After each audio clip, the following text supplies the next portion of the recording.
Hello and welcome to the 8-man hard mode Kephess boss fight guide. My name's Hayete, and today we'll be covering everything you need to know to successfully complete the last fight in the explosive conflict operation. For this encounter, you'll want to bring a standard composition of 2 tanks, 4 DPS, and 2 healers. Any class composition will be capable of beating this fight. However, the more guardians or juggernauts you bring, the easier this fight will become. I'll go over how and why a bit later on. So let's jump right into the DPS requirements for this fight. To analyze this encounter, you need to split the fight into 2 sections, as there are 2 different enrage times inherent to the encounter. To better organize this information, I'll start with Phase 1. Phase 1 has an enrage time of 7 minutes and 30 seconds, and is attached to the War Strider Battle Walker. During this time period, you'll face several adds which factor into the overall DPS needed to beat this enrage. This is a list of all the enemies you'll face, their individual health, and then a multiplier based on the number of each you'll face during Phase 1. Adding all this up, you'll reach a total HP figure of 7,903,188. Dividing this number by our enrage time in seconds, we find a total DPS requirement of 17,563. Since your tank should be capable of pulling at least 1,500 DPS each, we can adjust this figure by 3,000 DPS for a new total of 14,563. Dividing this number by the total number of DPS players, we find an individual DPS responsibility per DPS player of 3,641. Multiplying this figure by our enrage time gives an individual damage responsibility per DPS player of 1,638,297 damage. Keep in mind that this is what you'll want to push your total damage done to in this phase if you're a DPS player. With that, understand this is an analysis for the bare minimum requirements needed to beat this part of the fight. Your DPS and damage done should be and probably will be higher than this. Phase 2 is completely based around Kephess himself. Kephess has an enrage time of 3 minutes from the moment he enters the fight. Kephess has a total health of 2,651,820 HP. If we follow the same formula as the Phase 1 analysis and assume each tank is capable of doing 1,500 DPS each, you'll find the following. Again, your DPS and damage done should be and probably will be higher than this. There is room for some error in these 2 analyses, as the 2 phases overlap. Additionally, the figure for the Beradium Bomber adds in Phase 1 were calculated as having 4 present in the encounter. With high DPS, the max you should have to kill would be 3. With low DPS, this can extend out to 5 bombers, but shortly after the 5th, you'll hit the War Strider's enrage. For this analysis, we chose 4, being that it's the average of the 3 possibilities. So on to mechanics. There are a lot of mechanics for this fight, so let's jump right in and go over what you need to know. To help organize this information better, I'll be discussing mechanics in the order that they're presented during the fight to the greatest extent. Number 1, Imperial Siege Droids. These adds cast a 1-second channel called Calibrating Shot, roughly every 10 seconds.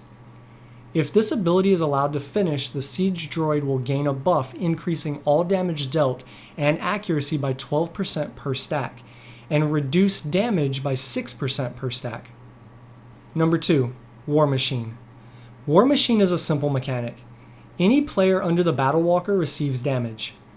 This damage goes out once every second the player remains under the Battle Walker. Number 3, Saturation Fire. Saturation Fire is a 5-second channeled ability that covers certain portions of the ground. Any player caught inside of this area will take damage. Number 4, Beradium Explosive Pack. This mechanic is directly attached to the Beradium Bombers. Each bomber will spawn and will have a buff lasting 18 seconds on them. If the bomber is not killed within 18 seconds, it will self-destruct, doing damage to those around it. If, however, the bomber is killed before the buff expires, a random raid member will inherit the bomb and its 18-second buff. I'll cover in detail how to handle this mechanic later during strategy explanation. Number 5. Damaged. Damaged is a debuff applied to the Battle Walker which lasts 18 seconds. This debuff makes the Battle Walker damageable. Number 6. Trandoshan Warriors. These adds spawn with an inherent buff called Portable Reflective Shield. This buff places a purple 360-degree shield around the ad. Any other enemy under the shield will reflect damage back to anyone who attacks them. Number 7. Pulsar Power Droids. These two droids alternate a 15-second channeled ability called Channeled Pulse. This ability applies a large purple circle around the droid, dealing damage to anyone inside the circle. Additionally, the non-channeling droid will target swap between the two players furthest from its center every 2 seconds. If all players are within 5 meters of the non-channeling droid, it will pulse raid-wide AoE damage every second. Number 8. Electromagnetic Shield. This is a buff gained by Kephess 2 minutes and 30 seconds after he enters the fight, if the Battle Walker is still alive. This buff has an infinite duration and makes Kephess immune to all damage. Number 9. Empowered. During the fight, Kephess will leap into the air and a red circle will appear at a random location in the room. Once Kephess lands, he'll gain a buff called Empowered. This buff increases the damage of his next attack. Number 10. Empowered Slash. Empowered Slash is a single target attack directed at Kephess's current target. This ability occurs immediately after Kephess gains Empowered and is within melee range of his target. This ability is the highest damaging ability output by Kephess due to the Empowered buff. Number 11. Savage Wounding. This is an 18-second debuff applied to the target that is hit with Empowered Slash. This debuff causes the affected target to take internal damage every 3 seconds. This debuff cannot be cleansed. Number 12. Gift of the Masters. At 58%, Kephess will pull all raid members into him and lay down a 20-meter radius purple circle that damages members every second they remain inside the circle. After the 6-second channel, Kephess will gain Gift of the Masters. This buff lasts indefinitely and causes Kephess to forego all other abilities and only attack with a melee attack. This attack hits 5 times every 2 seconds. Number 13. Breath of the Masters. This is a 1.5 second channel that applies a debuff to Kephess's current target. The affected player will drop large purple AoE circles at their location every 3 seconds. The informational text in the game, however, is currently inaccurate and states circles drop every 5 seconds. Number 14. Touch of the Masters. This is a debuff applied to Kephess's current target and lasts for 15 seconds. If the player under this debuff is damaged again, that player will die instantly.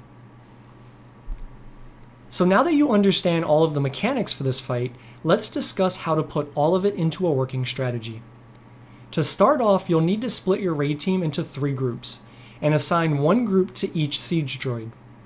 We suggest putting all DPS on the middle droid and 1 tank and 1 healer on the left and right droids. In doing this, you should be able to quickly kill off the middle droid, and can then split your 4 DPS evenly among the 2 remaining droids. You'll also want to be sure to come up with a plan for interrupts and communicate those as they happen. If the siege droids get too many stacks of calibrating shot, they'll be near impossible to DPS down, and will start killing off your raid group very quickly. During this part of the fight, and for the remainder of the time the Battle Walker is alive, you'll need to be looking out for Saturation Fire. Saturation Fire rotates around the area and will be shot into these locations. The pattern generally runs clockwise from right to left, and then cycles back around. After all siege droids have been killed, you'll get your first Baradian Bomber, which will spawn from one of these 3 locations. DPS it down within 18 seconds and a random raid member will gain the Baradium Explosive Pack buff. That player will then have 18 seconds to run the bomb under the Battle Walker. If you have a Sage or Sork in your group, you can have them pull the player as they start to go up to mitigate the damage received under the Battle Walker due to the War Machine mechanic. Once the player goes up and the bomb detonates, the Battle Walker will receive the damage debuff, making it damageable. This is the best location to use raid buffs and adrenals. After 18 seconds, the Battle Walker will become immune again.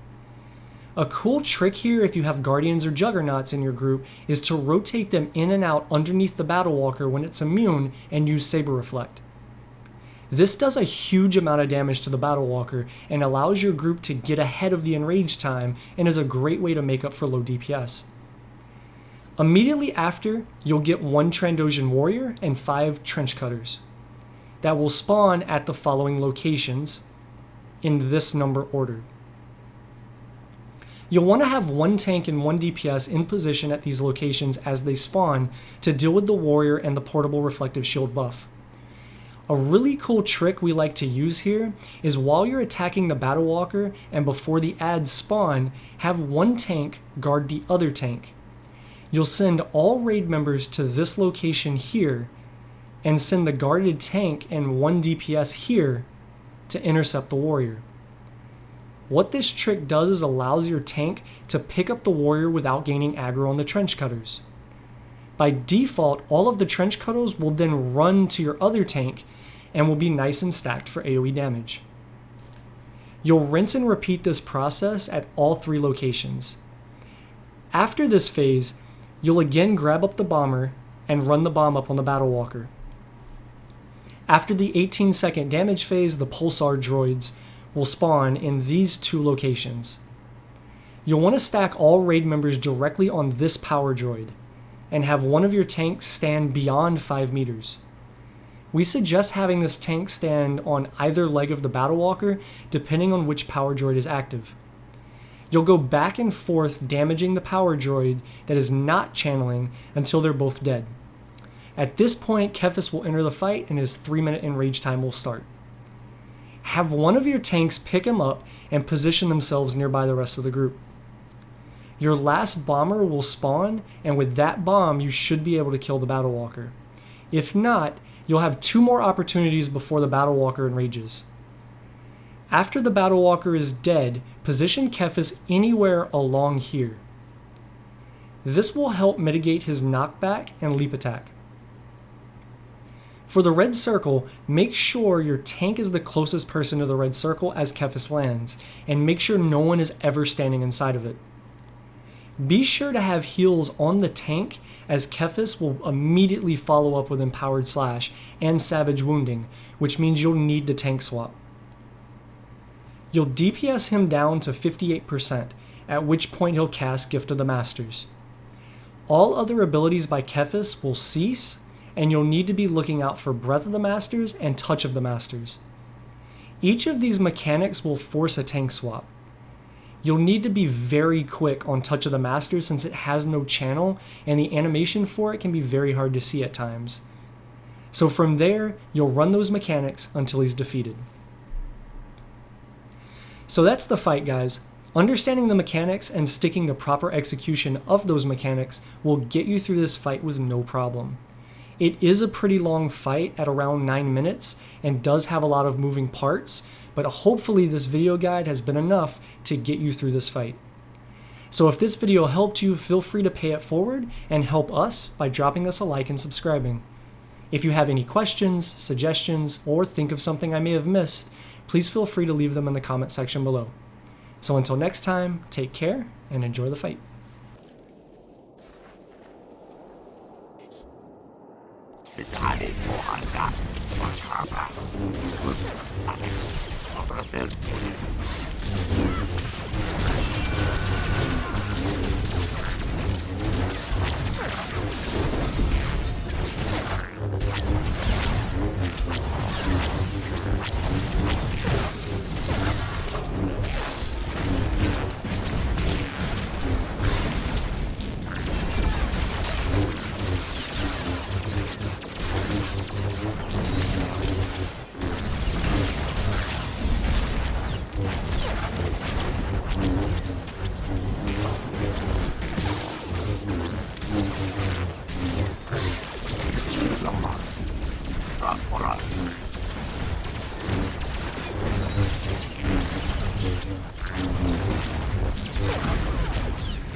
Someone needs to take out that shield generator. Yeah.